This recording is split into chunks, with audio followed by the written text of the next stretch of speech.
Good morning, students. In the previous class, we learned about rise of independent kingdoms, and we have seen Owanth and how these independent kingdoms came into existence. Understand? We have seen that it's happened during the 18th century with the decline of the Mughal Empire.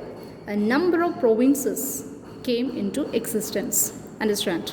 So these are the independent states. So we learned about Awadh. Now the second one we are going to see is a Hyderabad. Which one? Hyderabad. So before we get into the chapter, that means before we read the chapter, listen to this introduction or this explanations. This is enough. Listening this explanation, you are able to make the notes. And we need not read the textbook. That's for you to read it for personal reading, okay? So the state of Hyderabad was founded by Qamar bin Siddiq. Understand? He was appointed Viceroy of the Deccan with the title of Nizam ul Mulk. Understand? So earlier it was reappointed. Who? Qamar bin Siddiq. So he was the emperor of Farrukhia in 1712. Understand? 1712. He established a virtually independent state but returned to Delhi as the vizier during the reign of Emperor Muhammad Shah.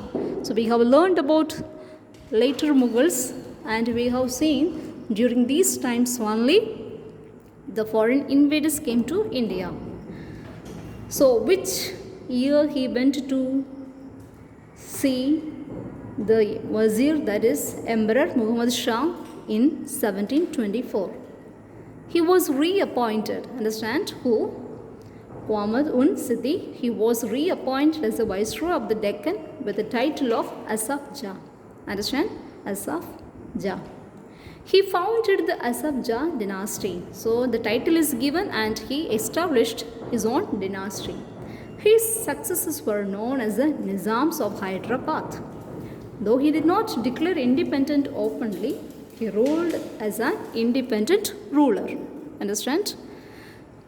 Officially he has not declared, but his functions, everything speaks that it was like an independent state. Asaf Jah ruled the Deccan with a firm hand, crushed the rebellious and powerful Zamindars. Understand? And established a strong administrations. He tried to control the growing strength of the Marathas of the Deccan. He put his nominee Anwar ul Din on the throne of Erkot.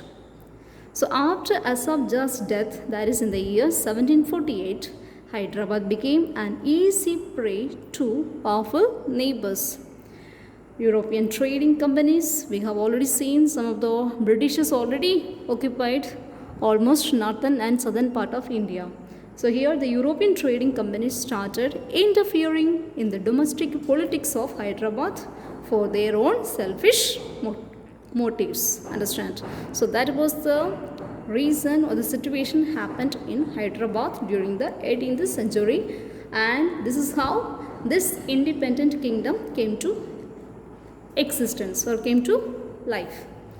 Then we speak about the next independent kingdom is a Bengal. Yes. So Bengal in the 18th century comprised which are the states? That is Bengal, Bihar and Odisha. So Murshid Quli Khan was the Diwan of Bengal under Aurangzeb. Then Farrukhia appointed him Subedar. That means governor of Bengal. That is in year 1717. Taking advantage of the growing weakness of the central authority, Murshid Quli Khan became practically independent. So he knew that northern part of India already gone to the dogs. So here Murshid Quli Khan became independent ruler.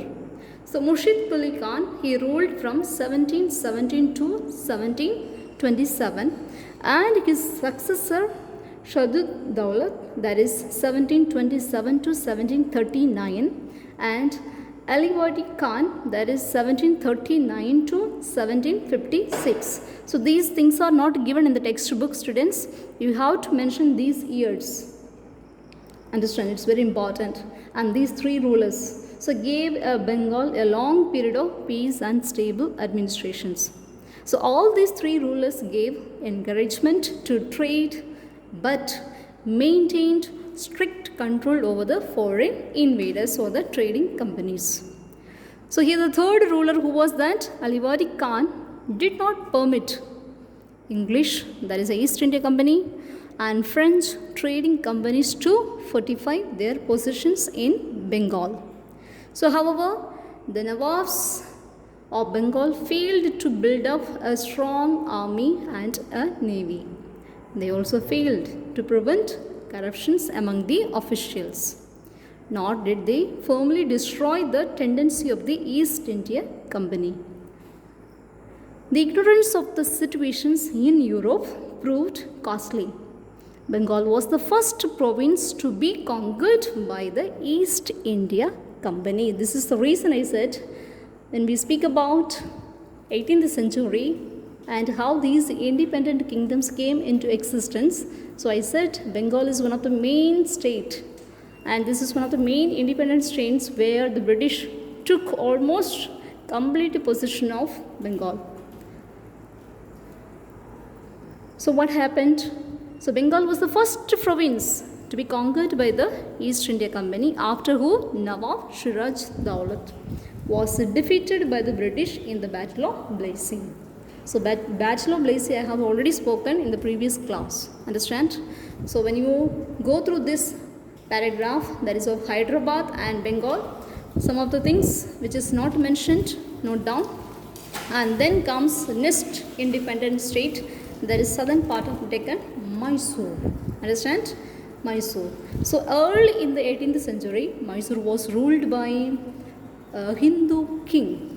Understand? It was ruled by a Hindu king. So after the death of king, Hyder Ali captured the throne. So earlier there was a fight was going on. So Hyder Ali, who captured the throne, though he was illiterate, but he was an efficient administrator.